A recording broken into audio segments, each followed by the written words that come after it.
नमस्कार, गोरखपुर न्यूज में आपका स्वागत है। दिन भर की खबरों के साथ मैं हूं Rupika Kashyap. Gorakhpur journalist press club में कांग्रेस पार्टी के पूर्व प्रवक्ता चंद्रेश कुमार सिंह ने प्रेस वार्ता में कहा कि उन्होंने 15 अगस्त को राहुल गांधी को पत्र लिखकर उत्तर प्रदेश कांग्रेस कमेटी को भंग करने की मांग की थी। उन्होंने प्रियंका गांधी के PAS पर आरोप लगाया कि उन्होंने उत्तर प्रदेश कांग्रेस को भ्रष्टाचार का अड्डा बना दिया है, पद पैसे लेकर बेचे जा रहे हैं और महिलाओं का मानसिक व शारीरिक शोषण हो रहा है।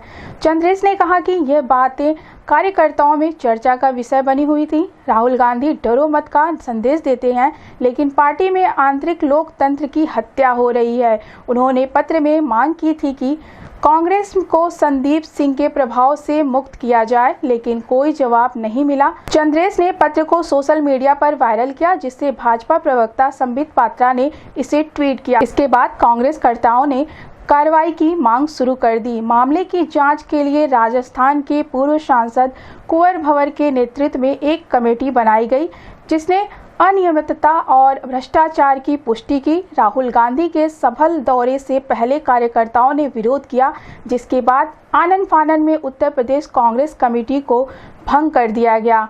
चंद्रेश ने कहा कि यह प्रमाणित हो गया है कि प्रियंका गांधी के PAS ने कार्यकर्ताओं के पैसे का दुरुपयोग किया। उन्होंने यह भी आरोप लगाया कि कांग्रेस में PCC और AICC के सदस्यों का चुनाव नहीं हुआ है और मल्लिकार्जुन खड़गे को पैसे लेकर अध्यक्ष बनाया गया है। उन्होंने खड़गे से इस्तीफा की मांग की और चेतावनी दी कि यदि ऐसा नहीं हुआ तो वे निर्वाचन आयोग में शिकायत करेंगे। इस संबंध में गोरखपुर न्यूज से बात करते हुए कांग्रेस पार्टी के पूर्व प्रवक्ता चंद्रेश कुमार सिंह ने कहा, मैंने 15 अगस्त को राहुल जी को एक पत्र लिखकर कांग्रेस पार्टी में इंटरनल डेमोक्रेसी को इस्टेब्लिश करने के लिए एक मांग की थी, जिसमें प्रियंका जी के PS पर मैंने इस बात के लिए आरोप लगाया था कि उत्तर प्रदेश कांग्रेस कमेटी को उन्होंने भ्रष्टाचार का अड्डा बना दिया है और उत्तर प्रदेश में पैसे लेकर पद बेचे जा रहे हैं।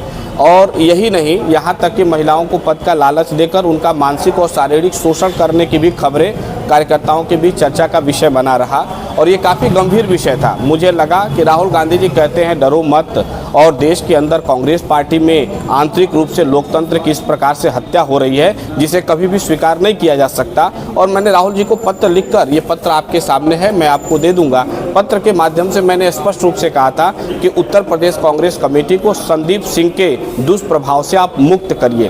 तब कांग्रेस पार्टी ने कोई जवाब स्पष्ट रूप से नहीं दिया।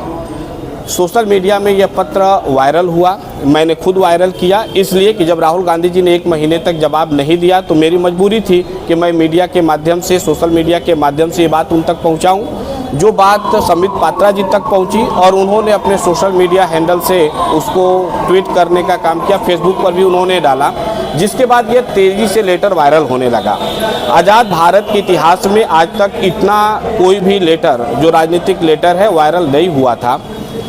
इसके बाद जगह जगह कांग्रेस के कार्यकर्ताओं ने मांग उठानी शुरू की, हमारे पत्र को और एक दूसरे को सेंड करते गए, लेटर वायरल होता गया, लेकिन कांग्रेस पार्टी चुप्पी साधी रही। इसी बीच राजस्थान के पूर्व सांसद कुंवर भंवर जी के नेतृत्व में उन्होंने एक इंक्वायरी कमेटी सेटअप की, जो यहाँ पर जांच पड़ताल की और ये पाया गया कि बड़े पैमाने पर यहाँ पर अनियमितता बरती गई है, बड़े पैमाने पर यहाँ करप्शन हुए हैं।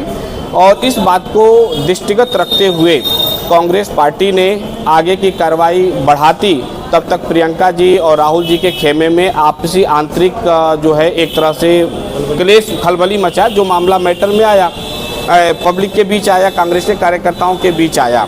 इसी बीच राहुल गांधी जी का संभल में कार्यक्रम लगा और उस कार्यक्रम से पहले मैंने उत्तर प्रदेश में सोशल मीडिया के माध्यम से कैंपेन किया और ये मामला इतना आगे बढ़ा कि कार्यकर्ताओं ने संभल जाने से मना कर दिए, तब तक कि जब तक कि उत्तर प्रदेश कांग्रेस कमेटी को भंग नहीं किया जा सकता।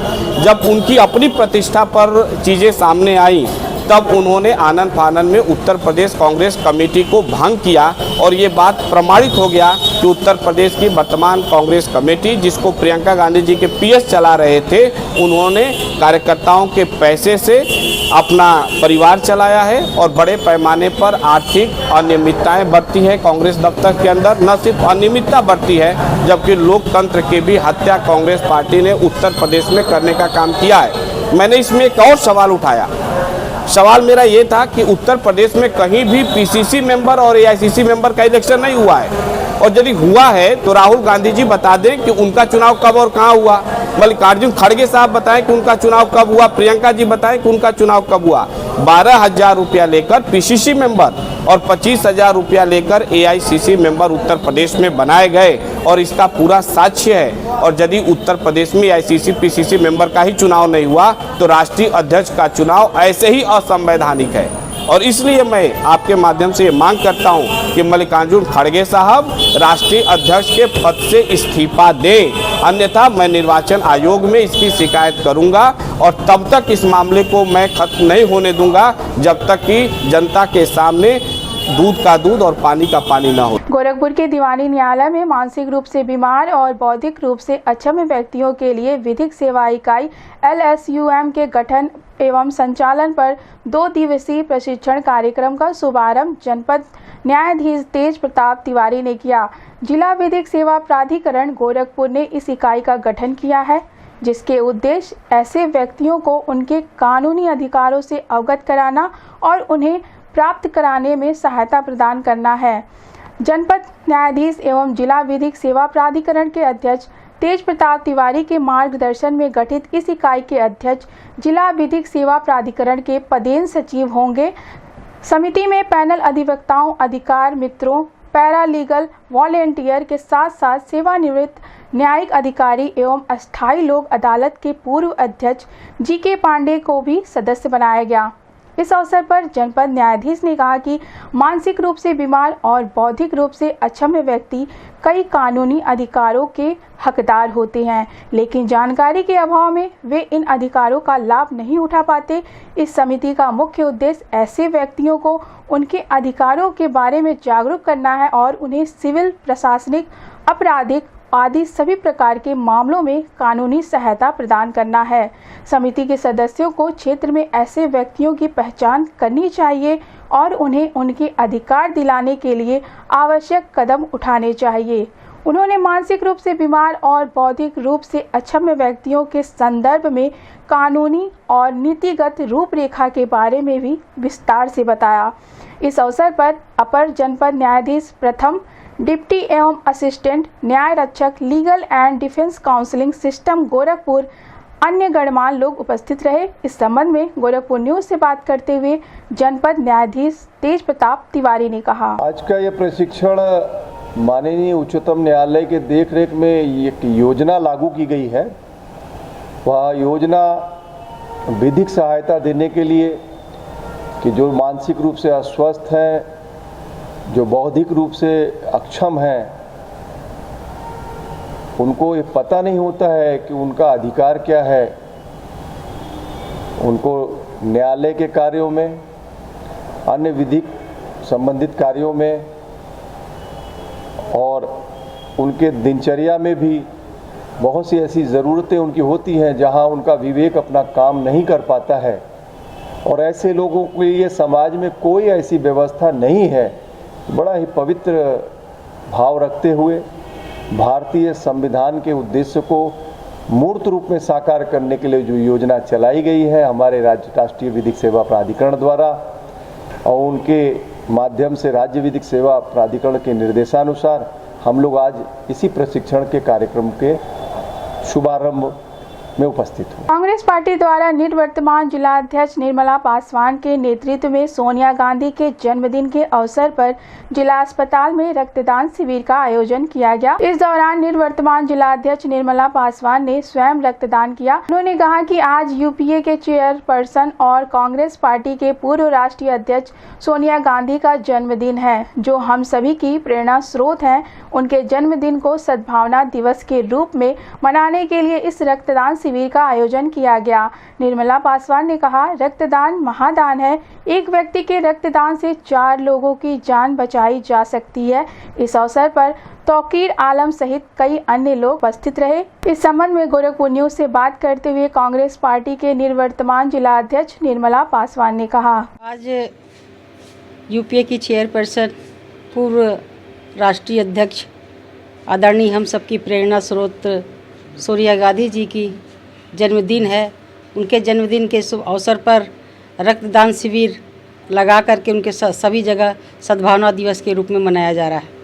क्या संदेश देना चाहेंगे लोगों को? सभी लोग सोनिया गांधी जी के उसमें रक्तदान करके सभी को संदेश देना चाहते हैं कि रक्तदान महादान है। रक्तदान करेंगे तो अन्य लोग की भी जीव बच सकती। महाराणा प्रताप शिक्षा परिषद के संस्थापक दिवस समारोह के अंतर्गत दिग्विजयनाथ एलटी प्रशिक्षण महाविद्यालय में एक अंग्रेजी भाषण प्रतियोगिता का आयोजन किया गया। इस संबंध में महाविद्यालय की assistant professor doctor Anita Singh ने बताया कि इस प्रतियोगिता में शिक्षा परिषद के विभिन्न स्कूलों के छात्र छात्राओं ने भाग लिया और विभिन्न विषयों पर अंग्रेजी में भाषण दिए। इस प्रतियोगिता में विजयी प्रतिभागियों को 10 दिसंबर को मुख्यमंत्री योगी आदित्यनाथ द्वारा सम्मानित किया जाएगा। इस संबंध में गोरखपुर न्यूज से बात करते हुए दिग्विजयनाथ एलटी प्रशिक्षण महाविद्यालय की assistant professor doctor Anita Singh ने कहा। Sir, I am doctor Anita Singh, assistant professor Digvijaynath LT training college. Every year we used to celebrate Founder Week ceremony from 4th December to 10th December. Today is 9th, and here there are two competitions that is going on. One is English speech competition and another is Udayman Kavi Goshti. We are having an English speech competition 81 participants, and the topic, it is based on waste management. I am thankful towards Shiksha Parishad members for selecting such a good topic to make aware our youth for management of waste products and how to reuse it and how to recycle it. And I am also thankful to principal sir and judges, coordinator, my team, teachers, students and participants for their coordination and cooperation. Of course, I am thankful to media persons for covering this event. Thank you. Gorakhpur में बढ़ती ठंड को देखते हुए जिला प्रशासन निराश्रित, असहाय और कमजोर वर्ग के लोगों को कंबल वितरण किया जा रहा है। जिला आपदा विशेषज्ञ गौतम गुप्ता ने बताया कि आने वाले दिनों में शीतलहर और तेज होगी क्योंकि पहाड़ी क्षेत्रों में बर्फबारी की संभावना है। इस स्थिति से निपटने के लिए प्रशासन ने जनप्रतिनिधियों के साथ मिलकर कंबल वितरण अभियान चलाया जा रहा है। अब तक लगभग 6000 कंबल वितरित किए जा चुके हैं और यह अभियान जारी रहेगा। इसके साथ ही प्रशासन ने सभी संबंधित विभागों को निर्देश दिए हैं कि कंबल वितरण के दौरान राहत चौपाल लगाई जाए ताकि लोगों को अन्य आवश्यक सुविधाएं भी मिल सके।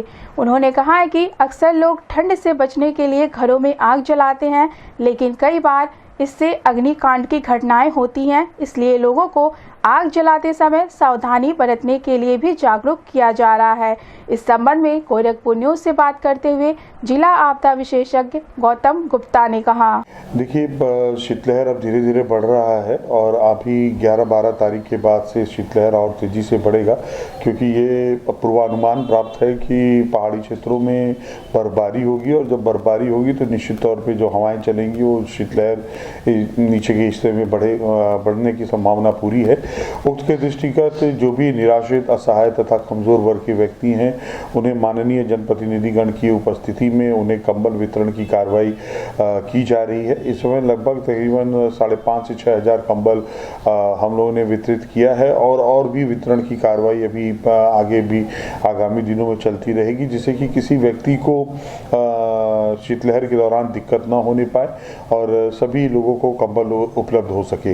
इसके अलावा जितने भी डिपार्टमेंट्स हैं सभी डिपार्टमेंट्स को भी इंस्ट्रक्ट किया गया है, खासतौर से कंबल वितरण जहाँ पर हो रहा है वहाँ पर राहत चौपाल लगाया जाए। राहत चौपाल लगा करके वहाँ पर लोगों को, क्योंकि समय प्रायः होता ये है कि लोग आग तापने के लिए आग जलाते हैं और घरों में आग जला करके रात में छोड़ देते हैं और अग्निकांड की घटनाएं हो जाती हैं, पशुशाला जलने की घटनाएं हो जाती हैं। तो इसके प्रति भी लोगों को जागरूक करने के लिए, सतर्क करने के लिए आग्रह किया गया है। साथ ही जितने भी हमारे स्ट्रीट लाइट्स वगैरह हैं, रोड्स हैं, ये सभी लोगों को मतलब ये सभी स्पॉट्स को दुरुस्त करने के लिए भी जिलाधिकारी महोदय द्वारा डिपार्टमेंट्स को निर्देशित कर दिया गया है। ये शीतलहर के दृष्टिगत तो जो भी और भी अन्य डिपार्टमेंट्स हैं, खास तौर से बच्चों का विशेष रूप से ध्यान रखने के लिए स्कूल्स में भी अवेयरनेस प्रोग्राम चलाने के लिए भी लोगों को मतलब संबंधित डिपार्टमेंट्स को इंस्ट्रक्ट किया गया है। तो एक पूरे कॉम्प्रिहेंसिव वे में शीतलहर से बचाव हेतु सभी डिपार्टमेंट्स को अलर्ट किया गया है, जिससे कि किसी प्रकार की कोई दिक्कत ना होने पाए और लोग सुरक्षित विजिट कर पाएँ।